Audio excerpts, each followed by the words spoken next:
Com certeza você já viu algum vídeo de como é a vida de uma mulher que vai visitar o seu amor dentro de um presídio. Ela acorda cedo, gasta do bom e do melhor com o que eles chamam de jumbo pro preso. Se arruma e passa horas até chegar na penitenciária. O porquê isso acontece? Assim como existem muitos vídeos desse na internet, também existem relatos de situações humilhantes que essas mulheres passam para ter alguns momentos com o preso. O que muitas das vezes se descobre é que o cara tem uma amante ou simplesmente abandona a mulher quando ele ganha sua tão sonhada liberdade. Hoje o vídeo não vai ser demonizando o crime e os criminosos. Já tem bastante vídeos desse tipo no meu canal. Hoje a gente vai tentar entender a mente da mulher de preso, pois com certeza você já se perguntou por que elas se sujeitam a tal coisa. Antes de você dar a sua opinião nos comentários, eu quero que você faça uma espécie de estudo de caso. Eu quero que você olhe para as famílias que habitam na sua vizinhança. Você considera os namorados e maridos dessas mulheres como os homens que as mulheres, entre aspas, desejam? E com desejam eu quero dizer que são homens que trazem fortes emoções. Pois a resposta geral de quando se pergunta por que existe mulher de preso é que esse homem trazia perigo e emoção para a vida dela, quando o mesmo estava em liberdade. E de certa forma até quando se está na cadeia o mesmo ainda traz algum tipo de emoção para a vida dela. E eu já estou esperando um não como resposta. Provavelmente você vai me dizer que elas só ficam com o cara porque elas não são mais atraentes, né? Não tem poder de barganha no mercado. Ou porque o cara tem algum destaque financeiro. Ou porque já tem algum filho e elas estão desesperadas atrás de alguém. Mas mesmo essas mulheres não ficam muito tempo com esses homens. Haja visto que a taxa de divórcios é algo que assombra esse país. Então mesmo que você diga que a mulher fica com homens inferiores por necessidade, isso não se mantém a longo prazo. E mesmo os casos que não terminam em divórcio, geralmente são marcados por um casamento terrível, né? Uma relação onde um não respeita o outro e sempre fica aquele anseio de uma traição, só esperando a oportunidade para pular a cerca. Além de que, com certeza na sua rua existem casais, entre aspas, jovens, mulheres que são minimamente disputadas, namorando com homens que vocês chamam de betinhas ou miqueinhas. E obviamente esse caso também não é explicado pela lógica da mulher procurando poder ou emoção. Mas ainda assim a mulher de presidiário vai muito além do que qualquer mulher mediana vai. Talvez você já tenha escutado a frase de que não existe fila de mulher para deixar comida para o marido pedreiro que está na obra trabalhando. E ela não deixa de fazer comida ou se arrumar para o seu homem se os dois estão em briga. Aqui, é claro, me referindo à mulher de presidiário. E eu ainda não acredito que seja devido a fortes emoções que isso acontece, pois isso é uma coisa que qualquer homem pode fazer. É fato que muitos não fazem, mas mesmo os que fazem e não são criminosos não conseguem a atenção que as mulheres desses homens dão a eles. Mesmo se alguém trouxesse muita emoção, talvez a mulher não fosse tão empenhada com aquele cara. Um exemplo totalmente o oposto a bandidos e que tem uma vida regrada a emoções são policiais. A falta de armamento adequado, a falta de apoio legal e uma remuneração que não é o suficiente para que ele possa viver numa vizinhança segura são fatores determinantes para uma vida cheia de emoção. Até certo ponto dá para dizer que a vida de um criminoso e de um policial não são muito diferentes. Ambos não podem ir a certos lugares decorrentes de sua profissão, ambos saem na rua todos os dias armados porque sabem que existe a possibilidade deles serem surpreendidos. Ambos têm família e amigos a qual os prezam, e ambos têm mulheres.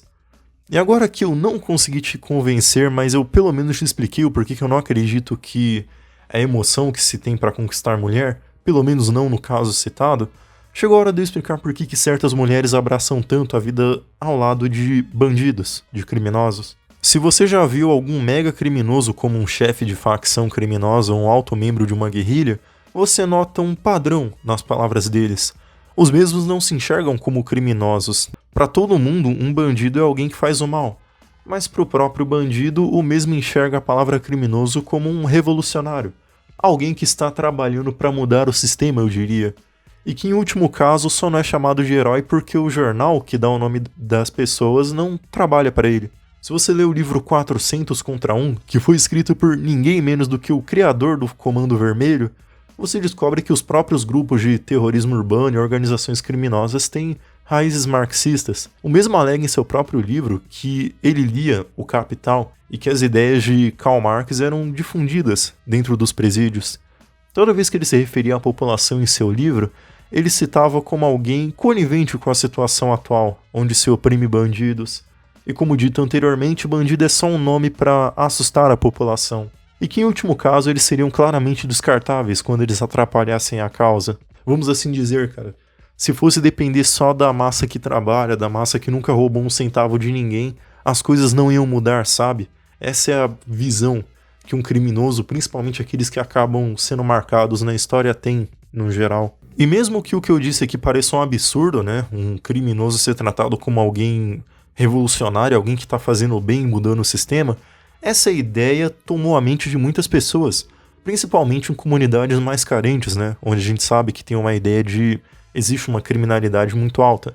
A ideia de que um bandido é alguém revoltado com um sistema que falhou com ele e que a rebeldia que ele comete roubando e até matando gente que nunca fez nada de mal para ele é uma espécie de reparação histórica. A sua situação e até mesmo ele luta contra o sistema que supostamente é responsável por isso, sabe?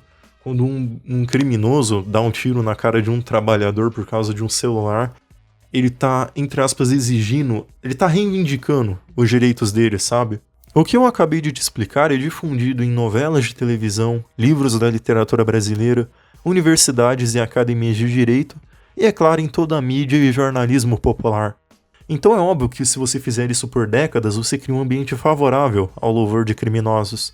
E aonde que a mulher entra nisso? Se ainda não ficou óbvio, a mesma ama a possibilidade dela estar fazendo história com, entre aspas, revolucionário.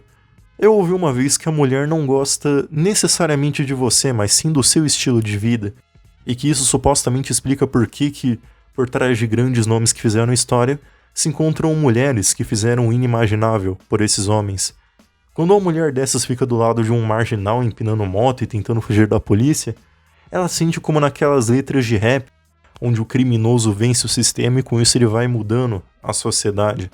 Sabe? Tipo, na cabeça dela é como se aquela música apoiando o criminoso que ela escuta, tipo, um rap da vida, fosse literalmente história, fosse cultura. E convenhamos, né? Muita gente quer ser vista, quer ser lembrada. E, querendo ou não, isso é uma maneira de você entrar pra história. Que maneira melhor seria do que você, basicamente, fazer uma leitura, fazer uma coisa, um ato na vida real que se remete ao que é dito nas histórias do dia a dia. Quando um casal, né, de jovens acaba fazendo esse tipo de besteira, ela passa para as gerações mais novas que é legal peitar a polícia e fortalecer organizações criminosas. Então a resposta que eu quero dar é que a psicologia de mulher de preso é totalmente moldada por uma cultura que diz que o melhor homem que existe é aquele que dá tiro em polícia e vende droga na rua.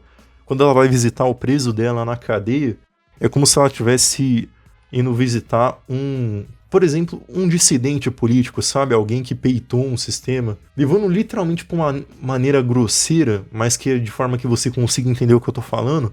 É literalmente como se ela visse algum apóstolo de uma religião na cadeia, sabe? Alguém que foi preso por promulgar a sua fé, entende? Da mesma forma que, algumas décadas atrás, toda a cultura apontava o homem hippie e, entre aspas, da paz, como o homem ideal para as mulheres. Um homem que, entre aspas, a emoção que ele trazia era simplesmente fumar maconha e protestar contra a violência. Um estilo que hoje seria rechaçado. Um homem totalmente inofensivo e que tem repulsa ao lado sangrento do crime, eu diria. No fundo, o que eu tô dizendo pra vocês é que o que vocês chamam de emoção não é bem uma percepção individual, mas sim cultural. Onde a cultura diz pra mulher o que ela tem que sentir fortes emoções. É claro, se você olhar todos os homens que são ditos como disfuncionais para a sociedade, sempre foram aqueles apontados como homens ideais para as mulheres. Mas ainda assim existem variações de fortes emoções, sabe? Concordo que envolve uma certa rebeldia contra o que é certo, mas eu acho que você entendeu que os efeitos que isso se aplica na sociedade são totalmente diferentes de acordo com cada caso. Numa situação onde o homem ideal é aquele que é um criminoso, você perpetua a violência, você perpetua um monte de coisas. E citando o exemplo anterior ao do hippie, um homem como esse sendo o ideal para a sociedade, você cria o problema das drogas, sim, não dá para negar, mas a questão da violência do crime não seria tão marcado, sabe? Ainda assim teria uma espécie de repulsa quando você vê alguém cometendo uma barbaridade. No fundo, dá pra dizer que a mulher de preso seria a mulher que abraçou totalmente a cultura banditista brasileira. Mas por hoje é só. O meu nome é Hitomi e eu espero que vocês tenham gostado.